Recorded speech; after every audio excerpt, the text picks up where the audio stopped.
सरकारनं सत्तेवर येण्यापूर्वी जी शेतकऱ्यांना दिलेली आश्वासनं होती त्याच्यामध्ये 1 रुपयाचा पीक विमा असेल, कर्जमुक्ती असेल, अनेक गोष्टी असतील, ह्या सगळ्या आता सत्तेत बसल्यानंतर त्याला याचा विसर पडलाय.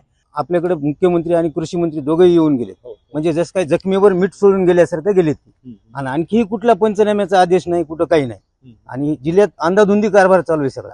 तुम्ही बघतायत की आता मान्सून मे मध्ये आलेला आहे, वातावरणामध्ये झालेला इतका बदल आणि त्यामध्ये या सरकारनं हेतू पुरस्कार केलेले पीक विमा कंपनीमधले निकषामध्ये बदल केलेत. त्यामध्ये शेतकऱ्याला 1 रुपया बी आता नुकसान भरपाई मिळणार नाही. परभणी जिल्ह्यात मागच्या 13 दिवसांमध्ये म्हणजे मे महिन्यातच पहिल्यांदा अनेक वर्षानंतर मोठ्या प्रमाणावर पाऊस झालाय. 13 दिवसांमध्ये जवळपास 131 मिलीमीटर पाऊस झालाय. 54 महसूल मंडळांमधील 40 मंडळांमध्ये 100 मिलीमीटर पेक्षा जास्त पाऊस झालाय आणि यामुळेच मोठ्या प्रमाणावर शेतीचं नुकसान झालेलं आहे. जवळपास 434 हेक्टरचं नुकसान आहे, ज्यामध्ये घरांची पडझड आहे, जनावरं गेलेत, काही जण वीज पडल्याने दगावून गेलेत. आपल्यासोबत हे शेतकरी आहेत, या सर्व शेतकऱ्यांचं नुकसान झालेलं आहे. तुमचं काय नुकसान झालेलं आहे या मे महिन्यातल्या पावसामध्ये? 4 एकर केळी लावलेल्या होत्या, तर त्याच्यामध्ये पूर्ण आडवा फड झालेला आहे मे महिन्याच्या अवकाळी पावसामुळे.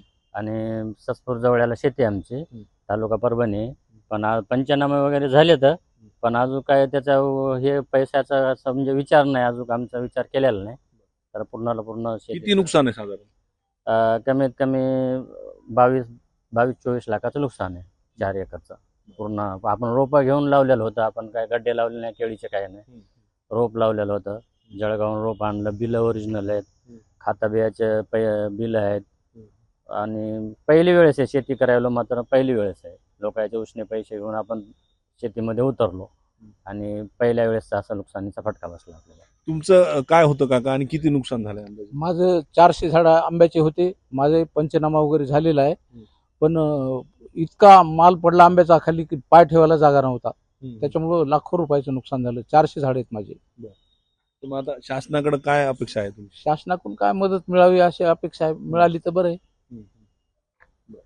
तुमचं काय होतं, किती नुकसान झालंय, कशा प्रकारे पाऊस होता, वारं होतं, मे महिन्यामध्ये अनुभवलं काय? इतका वारा आणि वादळ होता आणि पाऊस होता. जे माझा भैमुख जे काढलेला होता, माझा 2.5 एकर भैमुख काढलेला होता आणि शेंगा वाळू घातलेल्या होत्या शेतामध्ये.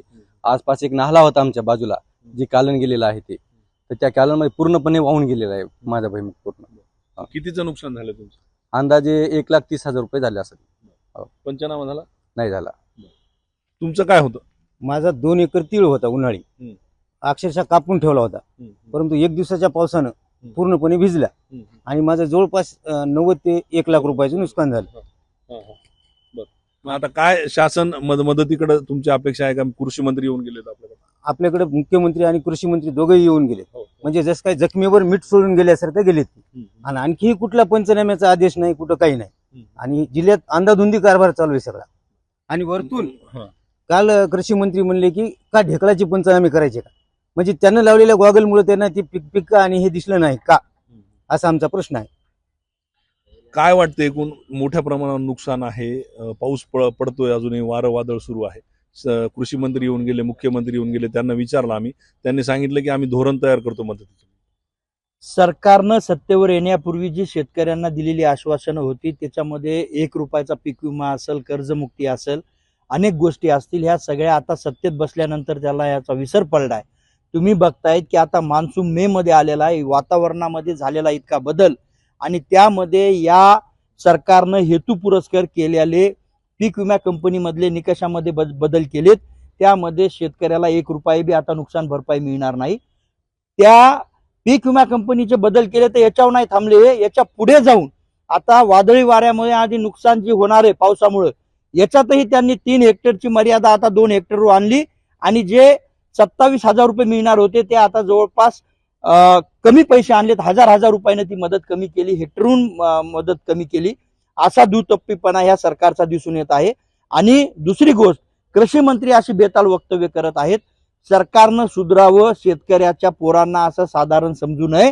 याद राखा, तुम्ही जर शेतकऱ्यांना वेळीच मदत केली नाही आणि तुमचे वक्तव्य जर सुधारले नाही तर वावरातले काळे ढेकळं घेऊन तुमच्या पाठीमध्ये घातल्याशिवाय आता शेतकरी थांबणार नाही.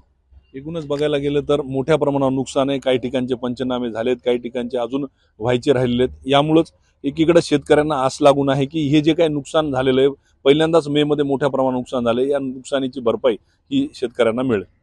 कॅमेरा पर्सन व्यंकटेशसह पंकज क्षीरसागर, एबीपी माझा, परभणी. एबीपी माझा, उघडा डोळे बघा नीट.